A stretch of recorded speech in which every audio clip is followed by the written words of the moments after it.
on the subject of the Palestinians. Here's Alex in North London. Alex, go ahead, sir. Hi George, I'm calling from North London. I've been listening to you for 3 months now. Okay. Never had the chance to speak to you. Okay. But I was just calling I was listening to you a couple of nights ago, and you were talking to these people, and they were saying that Israel, the Jews, did not have the right to gain Israel from the Palestinians. And I was just saying, throughout history, the Jews have been persecuted, obviously, from the Holocaust, and we were granted Israel as a result of this.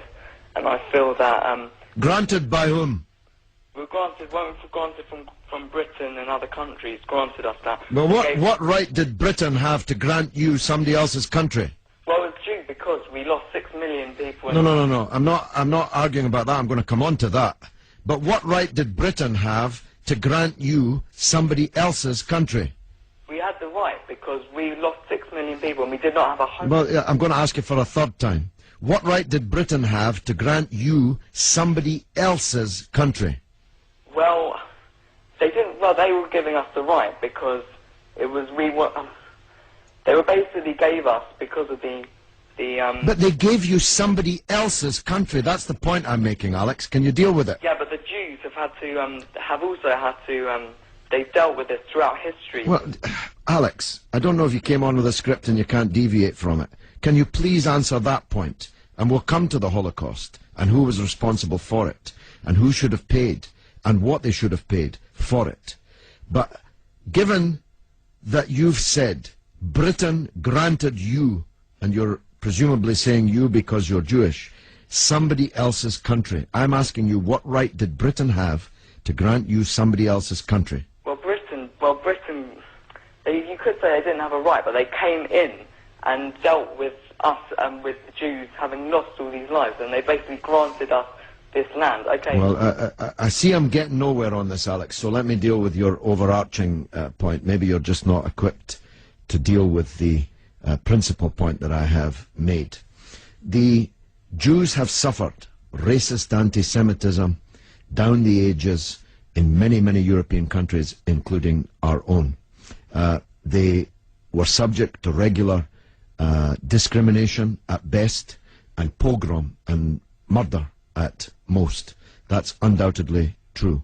The one place in the entire world that Jews were neither discriminated against nor subject to pogrom was the Muslim world. In fact, so much was that the case that when Christianity came back to power in Spain, in Andalusia, in the western extent of the Islamic Empire, when the Muslims left, the Jews left with them because they feared the Christian anti-Semitism which would be unleashed in the wake of the departure of the Islamic civilization in the West.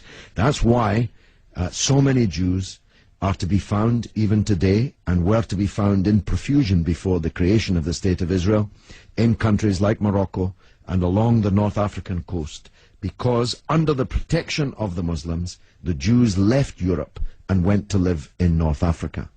The Palestine that was wiped off the map when Britain granted you somebody else's country had Jews living side by side with Christians and Muslims for century upon century without the slightest trace of discrimination or violence or pogrom. So, what's happened is that Christian anti-Semitism in Europe, which massacred 6 million Jews in the greatest crime in human history, was paid for not by the Christian countries of Europe that either practiced or turned a blind eye to that anti-Semitism, but was paid by the very people who were completely innocent of that Holocaust, who had never persecuted the Jews, who had never pogromed the Jews.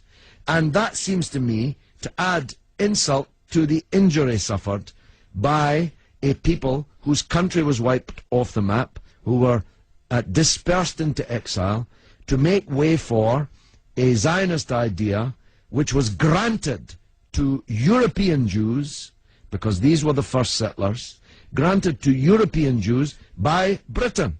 And as you have singularly failed, 4 times I asked you, to acknowledge that Britain had no right to give away somebody else's country, one country given to a second people, the land that actually belonged to a third people, it seems to me an all-round injustice, don't you think, Alex? Yeah, I agree that they didn't so much have the right, but they were stepping in after the Holocaust to grant it to the Jews. But it was long before the Holocaust that Britain stepped in. Britain stepped in 1917 with the Balfour Declaration made by the British Minister Balfour on our behalf to a group of atheistic Zionist Jews. I make the point about atheism because it's now claimed that this is some biblical land right, as if God was an estate agent. The men to whom Israel was promised were atheistic Jews. They were not only not speaking for all Jews, they represented at that time in 1917 a tiny proportion of the world's Jews. Most of the world's Jews supported communist or socialist parties and ideas at that time. The Zionists represented a tiny sliver of Jewish opinion at that time. Yet Balfour promised them the land which belonged to a third people, without consulting either the British or the world's Jews, and least of all, consulting the Palestinians. Okay, well, thanks very much for talking. Okay, Alex, thanks for listening, my friend.